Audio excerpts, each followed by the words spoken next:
US investment green card. $800,000 must have legally documented money. Exit period after 3 years. Shuda LP 6302946180. అడవుల్లో ఉండాల్సిన వన్యప్రాణులు జనావాసాలకు వస్తున్నాయి, ప్రజల మీద దాడి చేస్తున్నాయి. వ్యవసాయ కూలీలకి అదేవిధంగా రైల్వే పనులకు వెళ్ళినటువంటి వారి మీద దాడి చేసినటువంటి ఘటన గత వారం 10 రోజుల క్రితమే మహానంది మండలం గాజులపల్లి వద్ద రైల్వే పనులు చేస్తున్నటువంటి ఒక మహిళ మీద దాడి చేసి తీవ్రంగా గాయపరిచినటువంటి ఘటన మరొకముందే. మరో సంఘటన ఈరోజు గిద్దలూరు నుంచి నంద్యాల నుంచి గిద్దలూరుకు వెళ్ళేటువంటి ఘాట్ ఏదైతే ఉందో పచ్చర్ల వద్ద ఒక మహిళ మెహరునిసా అనేటువంటి మాజీ సర్పంచ్ మీద దాడి చేసింది, తల మొండెం వేరు చేసినటువంటి ఘటన వెలుగులోకి వచ్చింది. ఆ ప్రాంతంలో వంట సరుకు కోసము అడవికి పక్కన సమీపంలో ఉన్నటువంటి అడవికి వెళ్ళినటువంటి ఆ మహిళ మీద దాడి చేసి తల మొండెం వేరు చేసినటువంటి ఘటన వెలుగులోకి రావడంతో అటవీ శాఖ అధికారులు కూడా అప్రమత్తమయ్యారు.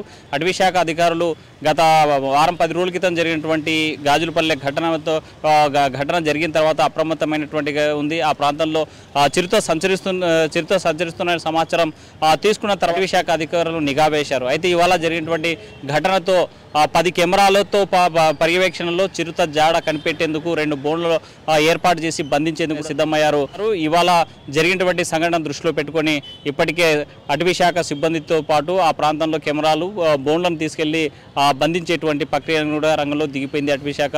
అయితే మనం చూస్తున్నాం గత ఏడాది కూడా ఉమ్మడి కర్నూలు జిల్లా నల్లమల్ల ఫారెస్ట్ నుంచి పెద్ద పులి యొక్క పిల్లలను జనావాసాల్లో ఇక్కడే ప్రసవించినటువంటి పెద్ద పులి 3 పిల్లల్ని ఇక్కడే పులి కూండలను వదిలిపెట్టిపోయినటువంటి ఘటన పెద్ద సంచలనాత్మకమైనది. దేశవ్యాప్తంగా కూడా చర్చ జరిగినటువంటి ఘటన అయితే జరిగింది. అయితే రాష్ట్రంలో మనం ఎక్కడ చూసినా అటు తిరుపతిలో అయినా ఇటు శ్రీకాకుళం విజయనగరం ప్రాంతాల్లో కూడా అడవిల్లో ఉండాల్సినటువంటి జంతువులు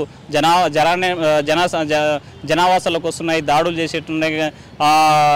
ఈ తిరుపతి జిల్లాలో ఏనుగులు దాడి చేసినటువంటి ఘటన ఉంది.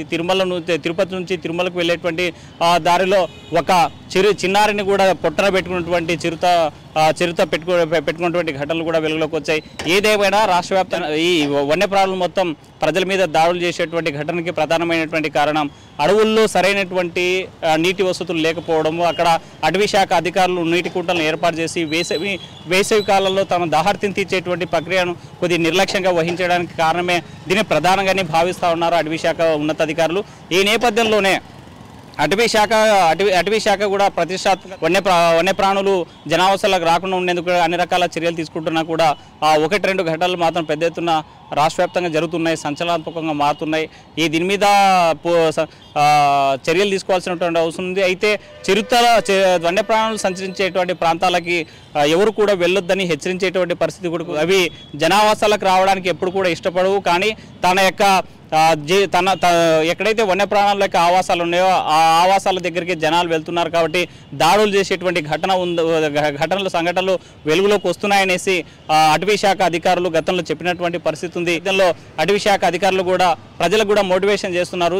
ఈ వన్యప్రాణులు ఉన్నటువంటి ఆవాసాలకు వెళ్ళొద్దు, ఆ ప్రాంతాల్లో సంచరించొద్దు, ఆ ప్రాంతాలకు వెళ్తే దాడులు జరుగుతాయని హెచ్చరించేటువంటి పరిస్థితి ఉంది.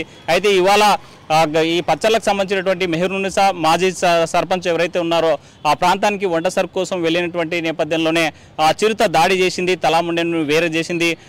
ఈ ఘటన పైన స్పందించినటువంటి అటవీ శాఖ అధికారులు కూడా 10 కెమెరాలను ఏర్పాటు చేసి 2 బోన్లను ఏర్పాటు చేశారు.